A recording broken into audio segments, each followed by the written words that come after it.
Even in the cold light of day, abandoned hospitals hold a stillness that hums with forgotten suffering.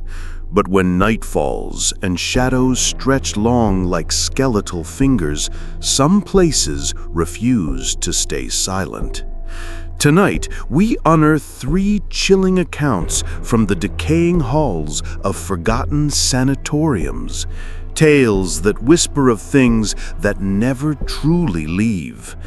If the silence in your own home feels too heavy tonight, you've been warned.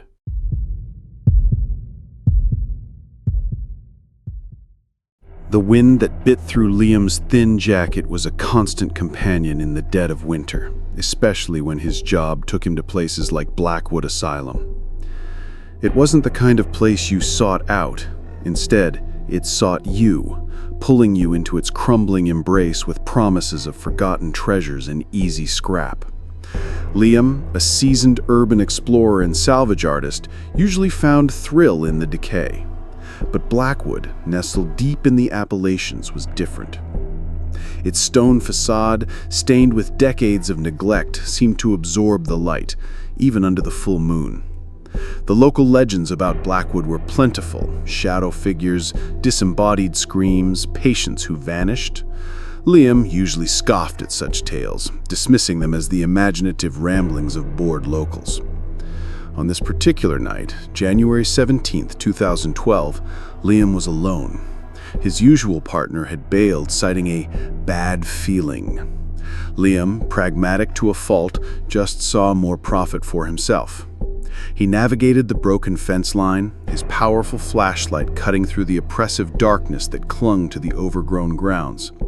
The air grew colder as he approached the main building, a pervasive chill that seemed to seep into his bones far beyond the winter night. He forced open a warped oak door, its groan echoing through the empty shell of the entrance hall, a sound swallowed instantly by the vast silence within. The flashlight beam danced across peeling paint and shattered glass, revealing gurneys overturned like forgotten corpses and rusted medical equipment.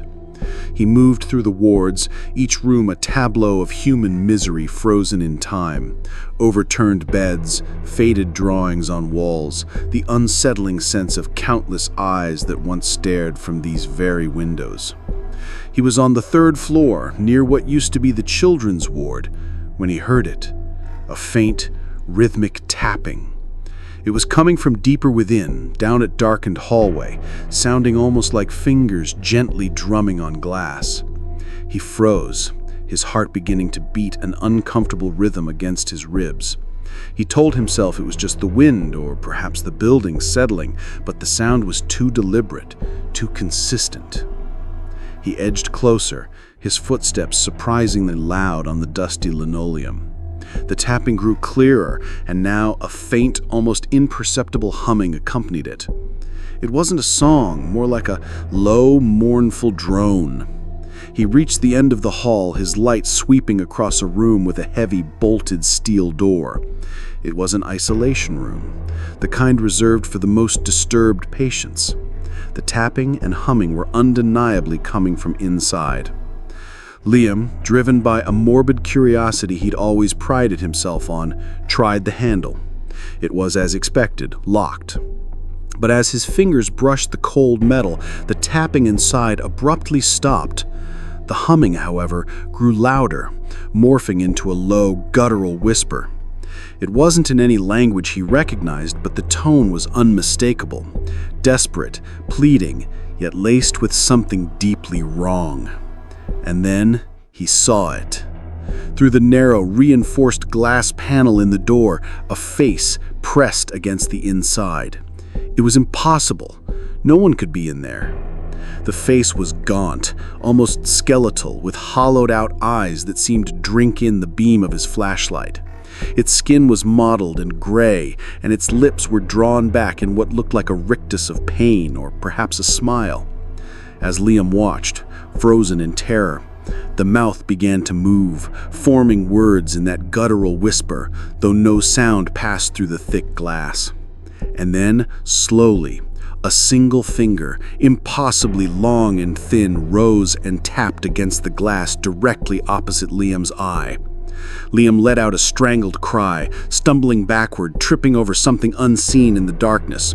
He scrambled to his feet, heart hammering like a drum against his ribs. He didn't look back, just ran, his flashlight beam wildly bouncing off the decaying walls. The whispers seemed to chase him, echoing down empty halls, growing louder, more numerous, as if the entire asylum was waking up around him. He burst out of the main door, gasping for breath, the frigid night air a shock against his burning lungs. He didn't stop until he reached his truck, fumbling with the keys, his hands shaking so violently he could barely insert them into the ignition. He roared away, leaving Blackwood Asylum to its secrets. Liam never went back to Blackwood. He sold his salvage gear, gave up urban exploration. The images of that face, those eyes, haunted him. Sometimes, late at night, when the house was silent, he'd hear a faint, rhythmic tapping, like fingers on glass. And the whispers. He swore he could hear them just at the edge of his hearing, a language he didn't understand but whose meaning resonated with pure, ancient despair. He installed new locks on his doors, boarded up his windows. He knew with a certainty that chilled him to the bone that some places don't just hold darkness, they breathe it. And sometimes when you open the door, a part of that darkness gets out.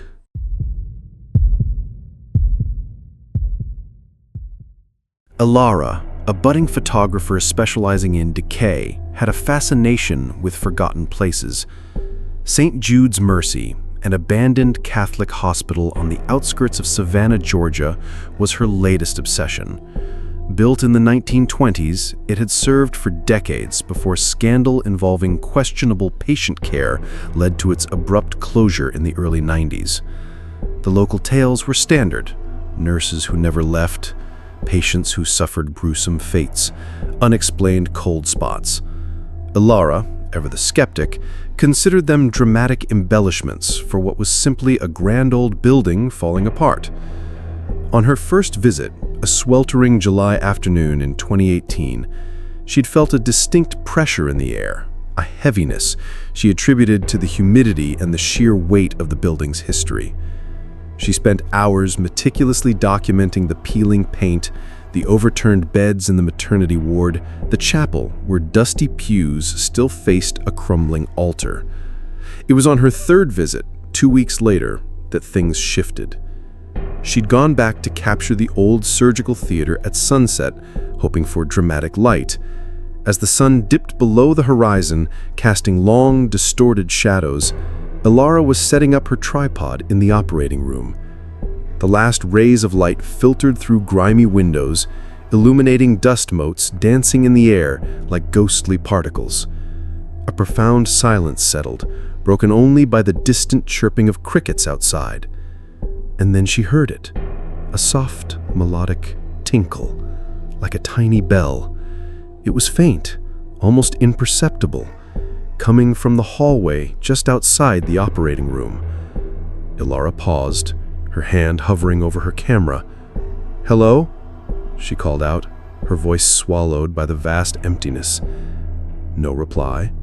She reasoned it must be a breeze, or maybe something falling. She resumed her work.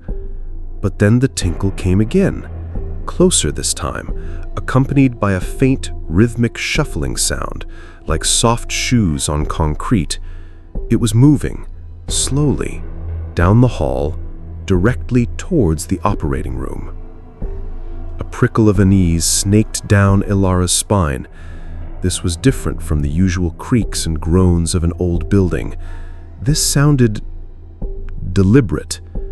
She clutched her camera, her heart starting to beat a frantic tattoo against her ribs. The shuffling stopped directly outside the door, and then the tinkle again, directly on the other side of the threshold, accompanied by a soft, almost wistful sigh. Ilara slowly raised her camera, the lens a dark eye staring into the deepening gloom. She peered through the viewfinder, her finger hovering over the shutter button. And that's when she saw it. A shadow, impossibly tall and thin, standing just inside the doorway. It wasn't a person, not exactly. It was too elongated, too indistinct, yet it possessed a form, a presence. And attached to its elongated, shadowy arm, she could just make out a faint metallic gleam, a bell like the kind nurses once carried on their rounds. A chilling breath, cold and smelling faintly of antiseptic and decay, ghosted over her neck. And then a voice, soft and mournful, yet clear as a bell itself, whispered directly into her ear. "Time for your injection, dearie." Ilara screamed, a raw, piercing sound that tore through the silence of the old hospital. She dropped her camera, the lens shattering on the floor, and bolted. She didn't look back, her legs pumping furiously through the winding corridors, past the rows of empty patient rooms, down the grand staircase. The bell tinkled behind her, closer than it should have been, the rhythmic shuffling unnervingly swift. She could feel the chilling presence at her heels, hear the soft, beckoning whisper. She burst out of a side door, her lungs burning, and ran blindly through the overgrown grounds until she reached her car. Ilara never developed the photos from that day. She sold her expensive camera gear, gave up photography. She couldn't shake the smell of antiseptic, the sound of that bell. She moved out of her apartment, away from Savannah, trying to escape the lingering chill. But sometimes, when she's alone, she still hears it. The faint, almost imperceptible tinkle of a tiny bell, followed by the softest of whispers, always the same chilling words, "Time for your injection." She sleeps with a small light on, and once in a while, she feels a cold breath on her neck, a phantom touch that reminds her some patients never truly leave St. Jude's.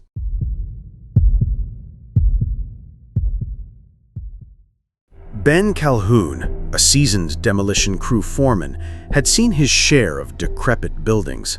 Cranbrook Psychiatric Hospital, a sprawling, Gothic monstrosity built in the 1950s, was slated for controlled implosion, and Ben's job was the pre-demolition survey. He was usually unfazed by the creepiness of abandoned places. To him, they were just concrete, steel, and a paycheck. But Cranbrook had a reputation. Tales of electroshock therapy gone wrong, lobotomies performed with chilling frequency, and patient suicides were whispered among the locals. Ben, a pragmatic man, dismissed them as morbid folklore. It was late November, 2022. A frigid rain lashed against the hospital's grimy windows, making the already gloomy interior even darker. Ben and his crew had been working for days, mapping out structural weaknesses, drilling charges. On this particular evening, it was just Ben and his junior crew member, a nervous young man named Gary, left to check the old boiler room in the hospital's deepest sub-basement. Gary had been jumpy all day, muttering about bad vibes. Ben just rolled his eyes. They descended into the earth, the air growing thick with the metallic scent of rust and damp concrete. The sub-basement was a maze of dusty pipes and defunct machinery, a forgotten heart beneath the hospital. The boiler room itself was vast, a cavernous space dominated by two immense dormant boilers. The rain drumming on the ground above seemed muffled down here, replaced by an unsettling, almost imperceptible thrumming that vibrated through the floor. "Just the old pipes settling, Gary," Ben grunted, trying to reassure himself as much as his jittery colleague. They worked for nearly an hour, mapping out the load-bearing beams. The thrumming persisted, a low, unsettling frequency. And then, Gary let out a sharp gasp. "Ben, did you hear that?" Ben paused, straining his ears. "Hear what?" A scream," Gary whispered, his eyes wide. "From inside the boiler." Ben scoffed. "Impossible. It's an empty tank, son. Probably just the wind whistling through a vent." But even as he said it, a shiver ran down his spine. The thrumming was suddenly louder, and there was a new sound, faint but distinct, a rhythmic, hollow clanging, like something heavy striking metal from deep within the boiler. Driven by a foreman's duty and a stubborn refusal to admit fear, Ben grabbed his powerful work light and approached the nearest boiler. It was a massive, rusted steel cylinder, easily 20 feet long. The clanging was coming from inside. He pressed his ear against the cold metal. The thrumming vibrated through his skull, and he could hear the clanging clearly now, irregular but persistent, accompanied by a low, mournful moan. It wasn't human. It was something else, an echoing, guttural sound of pure anguish. "Gary, hand me the wrench," Ben said, his voice surprisingly steady, though his hand trembled slightly. He found a small, circular maintenance hatch on the side of the boiler, secured with heavy bolts. He began to unfasten them, the metallic squeal of the wrench against rusted iron grating in the oppressive silence. Gary stood frozen behind him, a pale, terrified sentinel. As the last bolt came free, Ben slowly, carefully pushed the heavy hatch inward. A blast of stale, frigid air washed over them, smelling powerfully of decay and something metallic. The clanging stopped. The thrumming grew to a deafening crescendo. Ben shone his light into the inky blackness within the boiler. It was empty, a vast, echoing void of rusted steel. Just as he was about to declare it clear, his light beam hit something at the very back of the boiler. A figure. It was seated, huddled in a fetal position, its back to them. Its form was disturbingly elongated, unnaturally thin, covered in something that looked like dried, cracked mud. A faint silvery sheen was visible on its back. As Ben watched, transfixed, the figure slowly, agonizingly began to unfold. Its limbs seemed to extend, cracking and popping with grotesque sounds. And then it slowly turned its head, revealing a face of unimaginable horror. No eyes, just empty, bleeding sockets. Its jaw was dislocated, hanging open, revealing rows of jagged teeth.